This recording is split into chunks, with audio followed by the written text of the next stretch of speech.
Bapak, Ibu, serta saudara sekalian yang berbahagia, berjumpa kembali dengan saya, Dr. Andri, spesialis kedokteran jiwa dari Klinik Psikosomatik Rumah Sakit Omni Alam Sutera, Tangerang.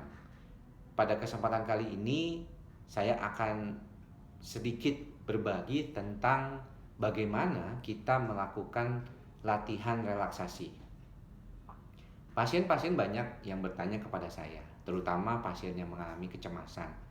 Bagaimana, Dok, membantu diri saya selain dengan penggunaan obat-obatan? Yang paling penting sebenarnya kita memahami bahwa orang yang mengalami kecemasan sebenarnya terjadi terlalu tegangnya sistem saraf pusat dan juga berkaitan dengan otot-otot ataupun persarafan di badannya dia. Itulah mengapa kalau kita melihat contohnya orang yang perfeksionis, dia biasanya seringkali mengalami kecemasan, ya, seterus-terusnya. Setiap hari dia cemas. Karena apa? Karena kalau dia tidak mendapatkan apa yang dia inginkan, dia merasa cemas. Nah, ini tentunya mempengaruhi bukan cuma ke gejala pikirannya, tetapi juga ke fisiknya. Dia menjadi lebih tegang. Nggak heran, banyak pasien-pasien perempuan mengatakan sering mengalami kram atau kekakuan. Kita tentu harus periksa dulu kalsiumnya. Tetapi jangan lupakan bahwa proses ini juga terjadi karena terlalu tegangnya orang tersebut. Nah, di dalam praktek saya suka mengatakan, ayo kita latihan relaksasi. Sebelum kita meningkat ke mungkin yang meditasi, kadang-kadang relaksasi sendiri itu kita bisa lakukan. Berapa kali dalam sehari? 2 kali. Bisa dilakukan pagi sesudah bangun tidur dan malam menjelang tidur. Tekniknya apa? Biasanya kita sebut sebagai teknik progressive muscle relaxation, atau satu cara relaksasi dengan menggunakan otot-otot muskular, muscle, ya, untuk mendapatkan sensasi rileks. Jadi biasanya kita tahu bahwa badan kita ini, ya kita lihat ini kan kita gerakan berdasarkan keinginan kita. Nah, pada saat kita menjelang bangun tidur, biasanya kan kita sudah mulai bangun dan udah mulai terbangun dan akhirnya kita bangun. Nah, di saat itu setelah kita benar-benar fully awake atau kita sudah sadar benar-benar, kita mulai melakukan terapi ini. Bisa sambil tiduran, bisa sambil duduk seperti saya seperti ini, ya. Kita coba lihat. Nah, bagaimana?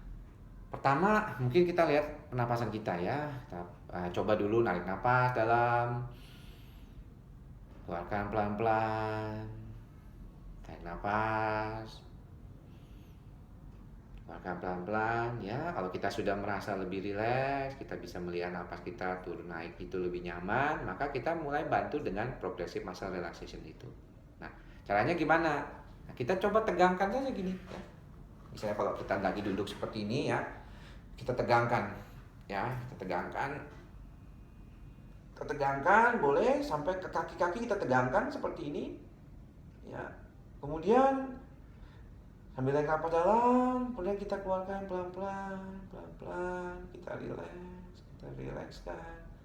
Semuanya kita rilekskan sampai kita merasa sangat rileks. Semakin rileks,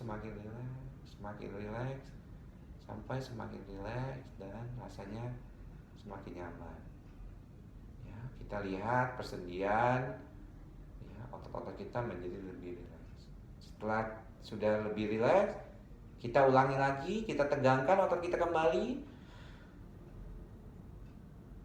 Ya, kemudian setelah mencapai ketegangan, kita pelan-pelan kita kurangi, rileks sampai kita keluarkan napas secara perlahan. Kita rilekskan terus menerus, ya, sampai kita merasa nyaman sekali, rileks dan terus. Nah, itu kita bisa lakukan sampai 5 kali, ya, di dalam proses progressive muscle relaxation itu. Dilakukan di pagi hari 5 kali dan di malam hari 5 kali. Tidak akan banyak waktu yang terbuang, ya, Anda tidak akan terlalu kesulitan.